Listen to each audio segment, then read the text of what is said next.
সালের মার্চ মাস কাঠমান্ডু ৩৫ বছর বয়সের এক র্যাপার ইঞ্জিনিয়ার শপথ নিতেছে প্রাইম মিনিস্টার হিসেবে। বালেন্দ্র শাহ, সবাই জানে বালেন নামে।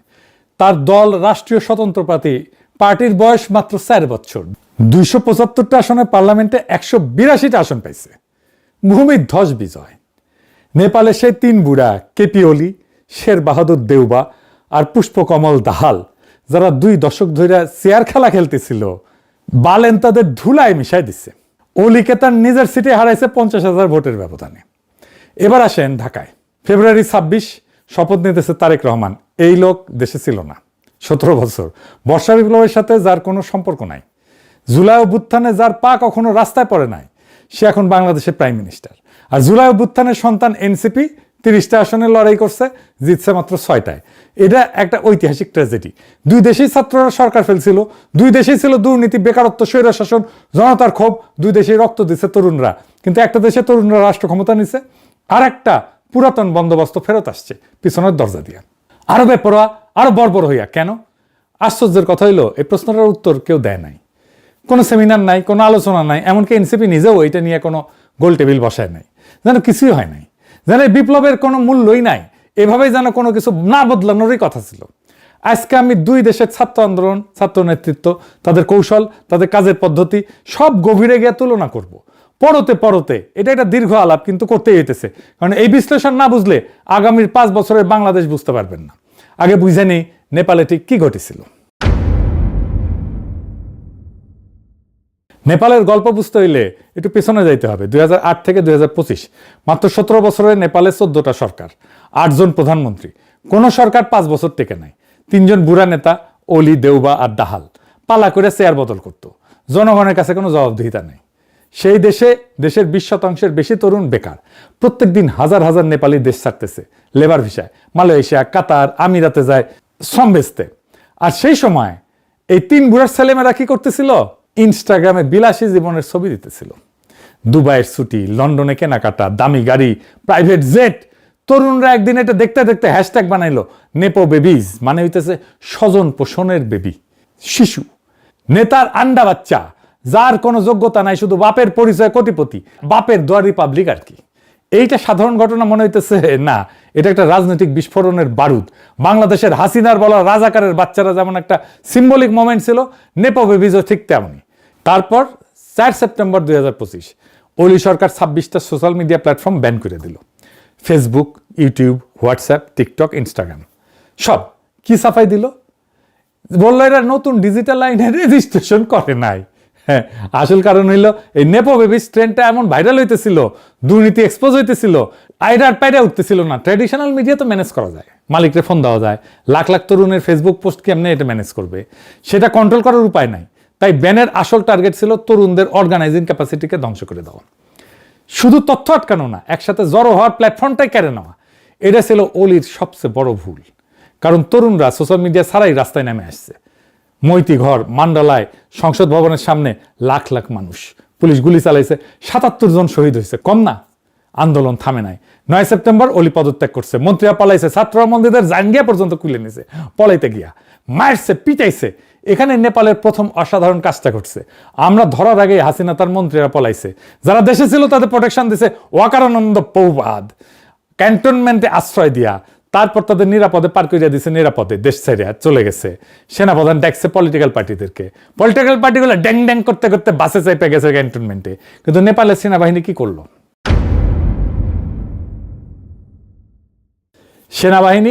সেনাপ্রধান গেছে আন্দোলনকারীদের সংগঠন হামি নেপালের কাছে, জিজ্ঞেস করছে তোমরা ইন্টারিম নেতা হিসেবে কাকে চাও? সেনাপ্রধান জিজ্ঞেস করতেছে, নিজে কাউকে বসাই দিতেছে না। নিজের তত্ত্বাবধায়ক সরকারের প্রধান কে হবে সেটা মিটিং করে ঠিক করতেছে না। বুকে পাথর চাপা দিয়া প্রফেসর ইউনূসের মতো কাউকে মাইনা নিতেছে না। বরং ছাত্রদের কাছে প্রশ্ন রাখতেছে তোমরা কাকে চাও? এটাই জনগণের সার্বভৌমত্বের কাছে নত হওয়া। নেপালের সেনাপ্রধান সেটা করছে, বাংলাদেশের সেনাপ্রধান সেটা করে নাই। নেপালের সেনাপ্রধান পতিত শাসকের কোন লেসপেন্সারকে রক্ষা করে নাই। নেপালের আন্দোলনকারীরা তারপর কি করলো?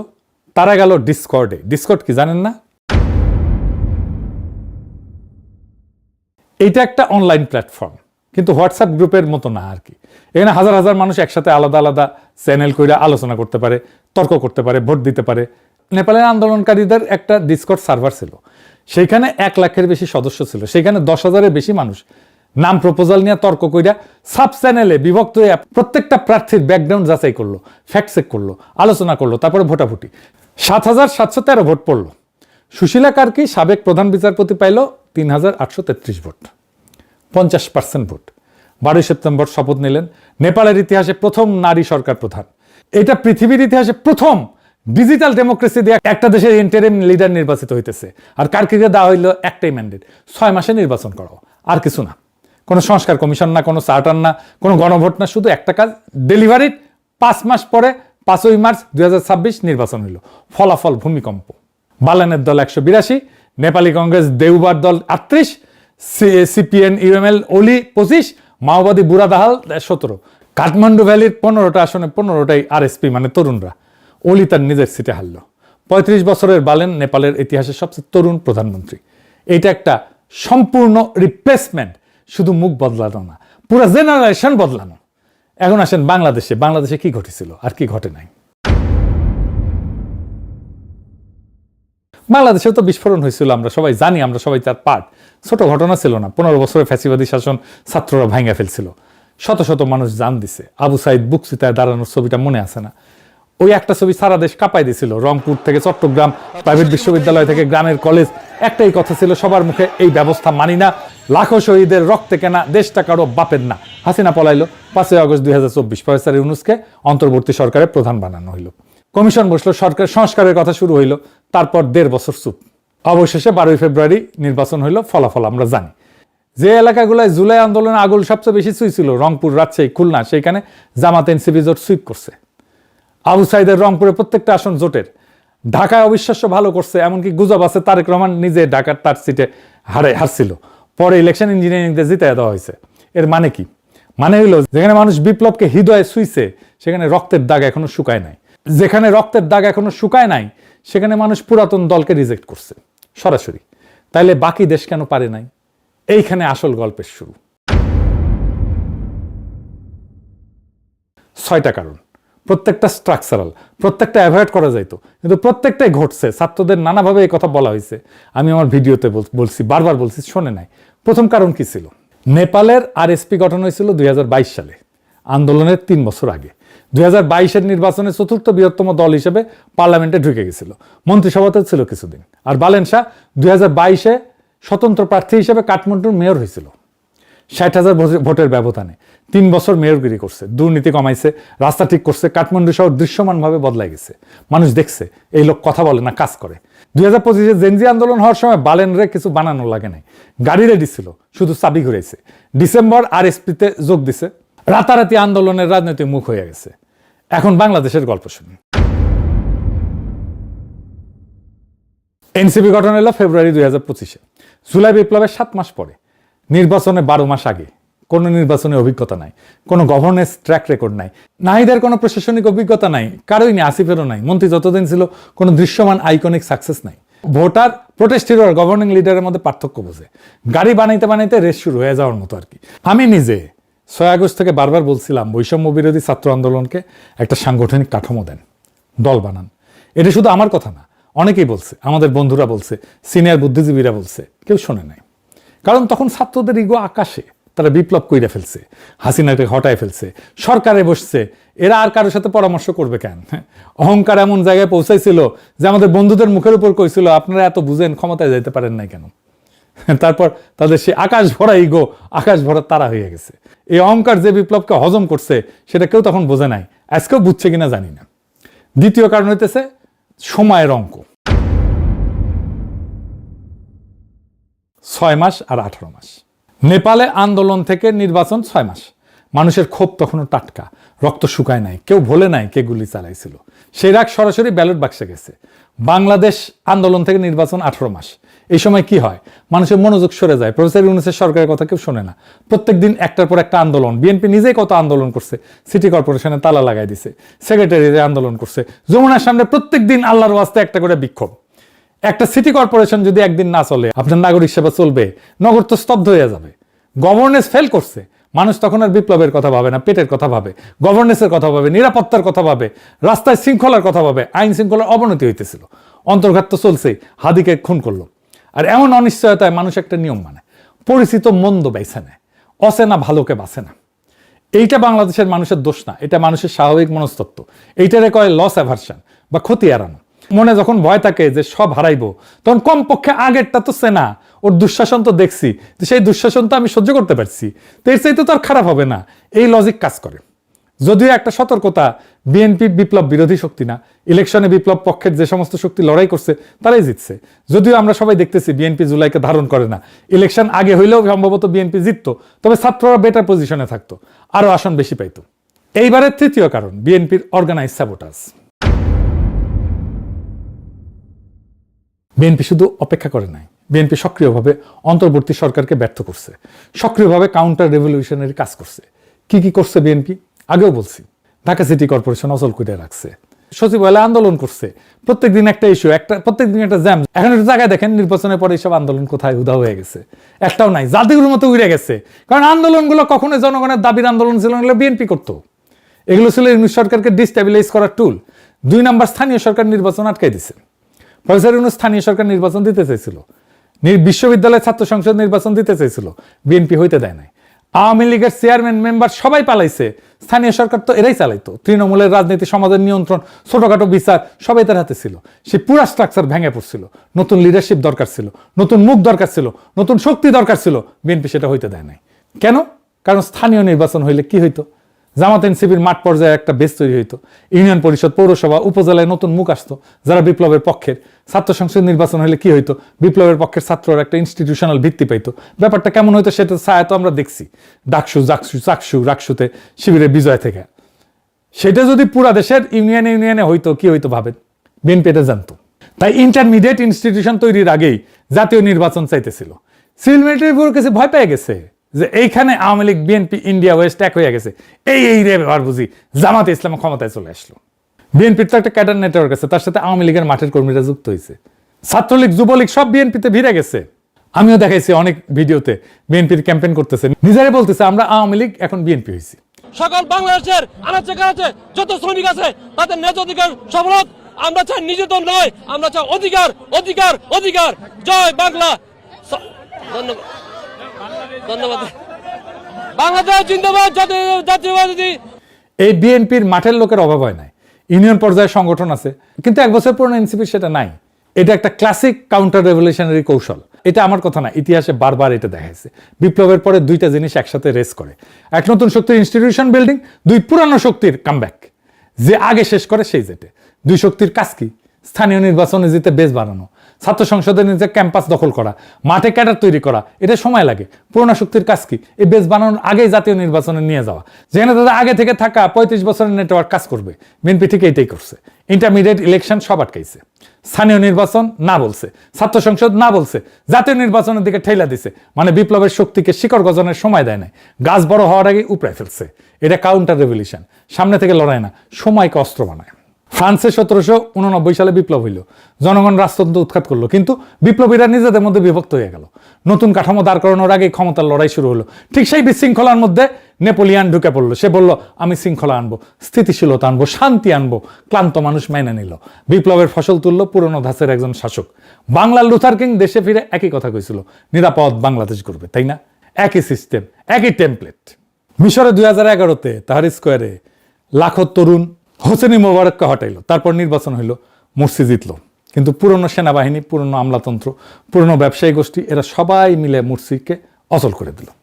তারপর সিসি আসলো, সামরিক অভ্যুত্থান হইল, আর বলল আমি স্থিতিশীলতা। তাহরির স্কোয়ারের তরুণরা তারা আজ কারাগারে, নির্বাসনে অথবা নীরব। প্যাটার্নটা বুঝতে পারছেন? বিপ্লবের পরে পুরনো শক্তি কখনো সামনে থেকে লড়ে না, তারা অপেক্ষা করে, বিপ্লবীদের বিভক্ত হইতে দেয়, ক্লান্ত হইতে দেয়, ভুল করতে দেয়, তারপর স্থিতিশীলতার মুখোশ পইরা ফিরে আসে। বাংলাদেশে বিএনপি ঠিক এই কাজটাই করছে, শুধু সামরিক অভ্যুত্থানের বদলে নির্বাচনী পথে। তারেক রহমান স্থিতিশীলতার কথা বলছে, শান্তির কথা বলছে, ক্লান্ত দেশের মানুষ মাইনা নিছে। এরপর 4 নম্বর কারণ, বিএনপি 209 আসন পাইল কিভাবে? আওয়ামী লীগ তো নিষিদ্ধ, তাহলে এই ভোটগুলা কোথায় গেল? উত্তরটা আপনাদের জানা। পুরানো বন্দোবস্তে প্রত্যেকটা স্তম্ভ বিএনপির পিছনে সারিবদ্ধ হয়ে গেছিল। 1 নম্বর স্তম্ভ আমলাতন্ত্র, ব্যুরোক্রেসি। হাসিনা 15 বছরে যে প্রশাসন তৈরি হয়েছে, ডিসি, ইউনো, পুলিশ, নির্বাচনের কর্মকর্তা, এরা সব পুরনো ব্যবস্থার লোক। এদের জন্য বিএনপি মানে সিস্টেম কন্টিনিউশন, জামাত এনসিপি মানে সিস্টেম ডিসরাপশন। জামাত এনসিপি আসলে কি হবে? দুর্নীতির বিচার হবে, ব্যাংক লুটেরাদের হিসাব চাওয়া হবে, প্রশাসনে জবাবদিহিতা আসবে, ব্যাংকগুলো থেকে পাচার হয়ে গেছে ফেরত দিতে হবে সেগুলো। কিন্তু বিএনপি আসলে পুরনো খেলা চলবে, শুধু মুখ বদলাবে। তাই হইতেছে কিনা বলেন? এই জন্যই আমলাতন্ত্র বিএনপির পাশে।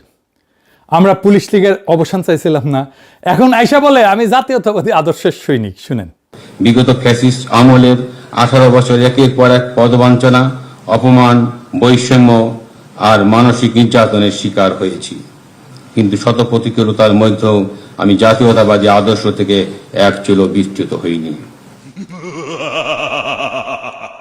শুনেছেন? তাহলে বদলাইল কি? এবার আসেন 2 নম্বর স্তম্ভ, সেনাবাহিনী, পুলিশ, র্যাব। জুলাই অভ্যুত্থানে সেনাবাহিনী, পুলিশ, র্যাব এদের অনেকের হাতে মানবতা বিরোধী অপরাধের রক্ত লাগিছে, নিরস্ত্র মানুষের উপরে গুলি চালানো হয়েছে।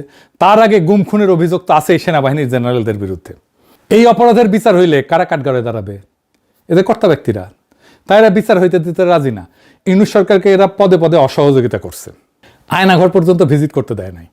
তাই তারা বিএনপির সাথে একটা আন্ডারস্ট্যান্ডিং করে ফেলছে, তোমাদেরকে আমরা ক্ষমতায় পৌঁছে দেব, তোমরা আমাদের বিচার করবা না। এখন আসেন নেপালের সাথে তুলনা করেন। নেপালের সেনাপ্রধান আন্দোলনকারীদের জিজ্ঞেস করতেছে তোমরা কাকে চাও। নেপালের সেনাপ্রধান ফ্যাসিলিটেটর, বাংলাদেশের সেনাপ্রধান ইন্টারেস্টেড স্টেক হোল্ডার। এই পার্থক্যটা শুধু ব্যক্তির না, এটা অভ্যুত্থানের মৌলিক গড়নের পার্থক্য। নেপালের সেনাবাহিনীর হাতে গণহত্যার দাগ আগে থেকে ছিল না, বাংলাদেশের সেনাবাহিনীর হাতে ছিল। 3 নম্বর স্তম্ভ কি? এলিট স্ট্যাবলিশমেন্ট, ব্যবসায়ী গোষ্ঠী, সুশীল সমাজের একাংশ, মিডিয়া, এমনকি ইউনূস সরকারের উপদেষ্টা পরিষদের অনেকে। এরা ভিতরে বৈশা বিপ্লবের এজেন্ডাকে দুর্বল করছে, বিএনপির সাথে একটা ব্রিজ রেখা দিচ্ছে, সিগন্যাল পাঠাইছে আমরা তোমাদের পক্ষে আছি। নির্বাচনের পর বিএনপি এদের পুরস্কৃত করছে। এই যে খলিলুর রহমান, সে প্রত্যেকটা কন্ট্রাক্ট হয়েছে, তাদেরকে বলছে তারেক রহমানের সাথে যান, আমি নিয়ে যাইতেছি, নিয়ে গেছে।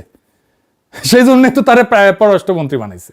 নির্বাচনের পর বিএনপি এদের পুরস্কৃত করছে, নতুন সরকারের জায়গা দিচ্ছে। এটা গোপন কিছু না, মানুষ দেখছে কারা কারা গেছে বিএনপির গুরুত্বপূর্ণ পদে। আমি আর আলাদা করে আর নাম কইতে চাইলাম না। আর সবচেয়ে গুরুত্বপূর্ণ আওয়ামী লীগের ভোট ব্যাংক।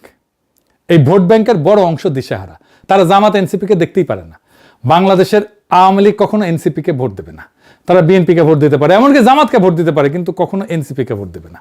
বাংলাদেশের হিন্দু সম্প্রদায় এখনো পর্যন্ত জামাতকে ভোট দেবে না, তারা যেই দলই করুক না কেন। পরে কি হবে জানি না।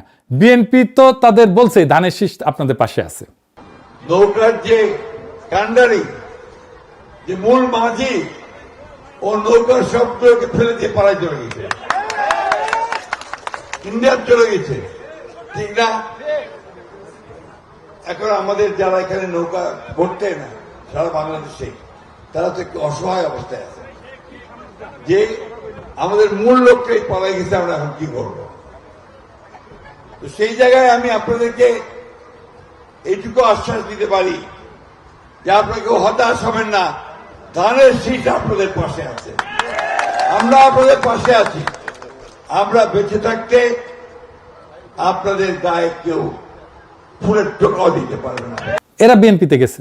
এখানে একটা কথা বলি, অনেকে বলে আওয়ামী লীগ নিষিদ্ধ করাটা একটা স্ট্র্যাটেজিক মিস্টেক ছিল, কারণ আওয়ামী লীগ যদি মাঠে থাকতো তাহলে আওয়ামী লীগের এই ভোট বিএনপি পাইতো না। কিন্তু আওয়ামী লীগ নিষিদ্ধ হয়, সেই ভোট কনসলিডেটেড হইয়া বিএনপিতে গেছে। আমরা তাও আওয়ামী লীগের নিষিদ্ধের পক্ষে বলছি। আমরা জানতাম আওয়ামী লীগের ভোট বিএনপিতে যাবে, গেছেও, তাহলে কেন চাইছি?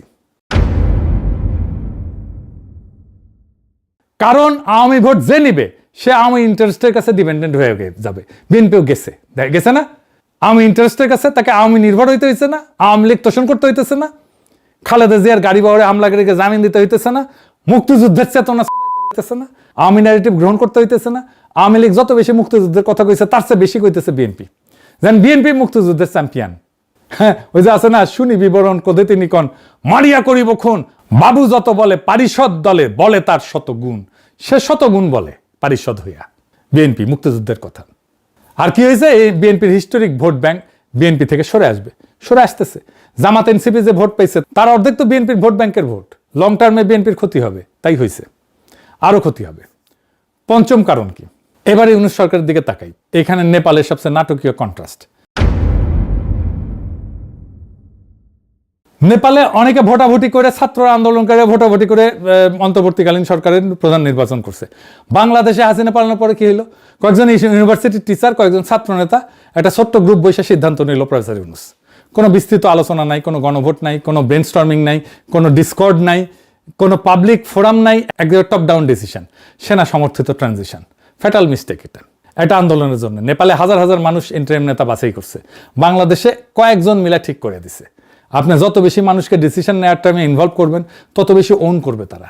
ছাত্ররা যাদের সাজেশন নিয়ে সরকার তৈরি করছে তারাই সবচেয়ে বেশি সমালোচনা করছে ইউনূস সরকারে, এখনো করতেছে। গণতন্ত্রের প্রথম অরিজিন স্টোরি থেকে এই সরকার ড্যামেজড।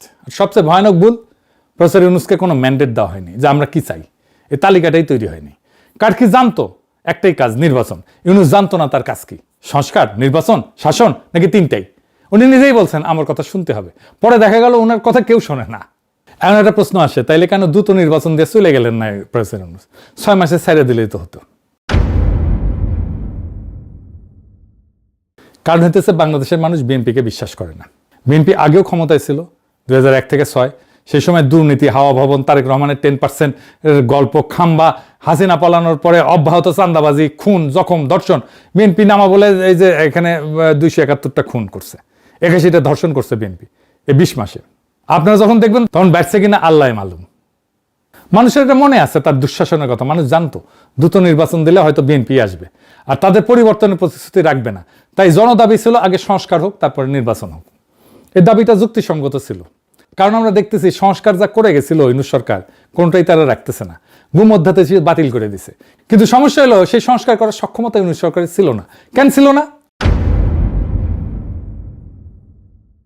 কারণ ইউনূস সরকারের উপদেষ্টা পরিষদে বসানো হয়েছিল এমন সব মানুষদের যাদের সাথে জুলাই বিপ্লবের ন্যূনতম কোনো সম্পর্ক নাই, বিপ্লবের প্রতি কমিটমেন্ট নাই, পলিটিক্যাল ক্যাপিটাল নাই, জনভিত্তি নাই, সংগঠন নাই, রাজনৈতিক পেশি নাই, পলিটিক্যাল মাসল নাই। একজন উপদেষ্টা দেখেন তো যার ফলোয়ার আছে? নাই। কারণ এরা সব টেকনোক্র্যাট, এনজিওর লোক, তার উপরে বেশিরভাগই বুড়া। প্রফেসর ইউনূস ওনার ওয়াইফের ডাক্তারকে উপদেষ্টা বানাইছেন। হ্যাঁ, চিন্তা করেন, এরা হয়তো চিন্তাশীল বা ইন্টেলিজেন্ট মানুষ, কিন্তু এক্সিকিউটর না।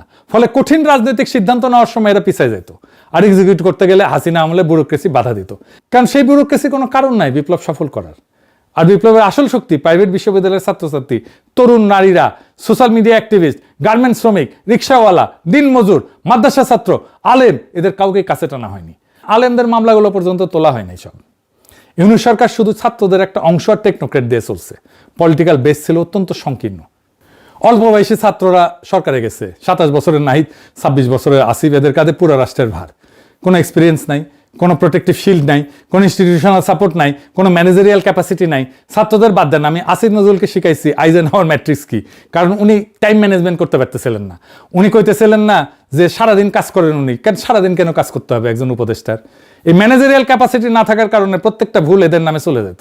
সাধারণ মানুষ দেখছে এরা আগের চেয়ে ভালো কিছু করতে পারতেছে না, বরং উল্টা এদের নামে দুর্নীতি, চাঁদাবাজির অভিযোগ। আমি জাজমেন্ট দেবো না, কিন্তু পারসেপশন তৈরি হয়েছে তো।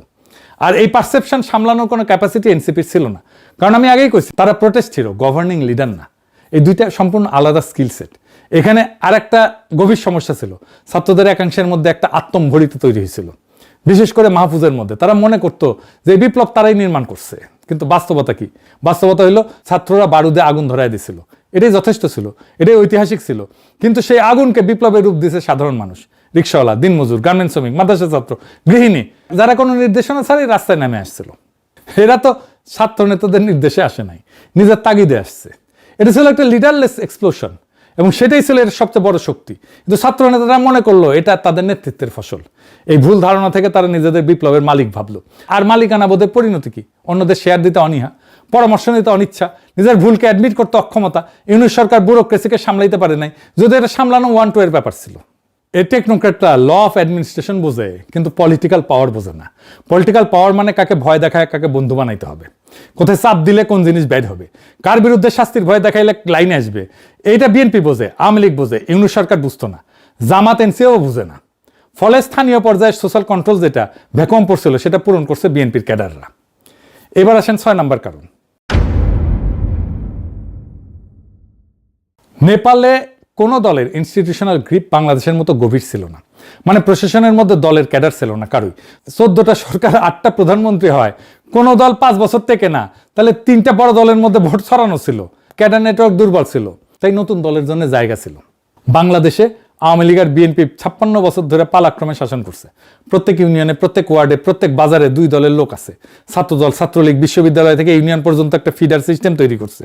এই ডুওপলি এটা ভাঙা সহজ কাজ না। আওয়ামী লীগ নিষিদ্ধ হয়, সে ভোট ব্যাংক তৃতীয় শক্তিতে না যায় বিএনপিতে কনসলিডেট করছে। দুই দেশে দুইটা আলাদা চক্র। নেপালে কাজ করছে ভার্চুয়াস সাইকেল, দ্রুত নির্বাচন, রাগ ঠান্ডা হয় নাই, ক্ষোভ ঠান্ডা হয় নাই, পুরনো দলের স্যাবোটাজের সময় নাই, রেডিমেড দল আছে, প্রুভেন নেতা আছে, ফ্র্যাগমেন্টেড পার্টি সিস্টেমে নতুন দলের জায়গা ছিল, ভোটে জিতছে। বাংলাদেশে কাজ করছে একটা ভিশাস সাইকেল।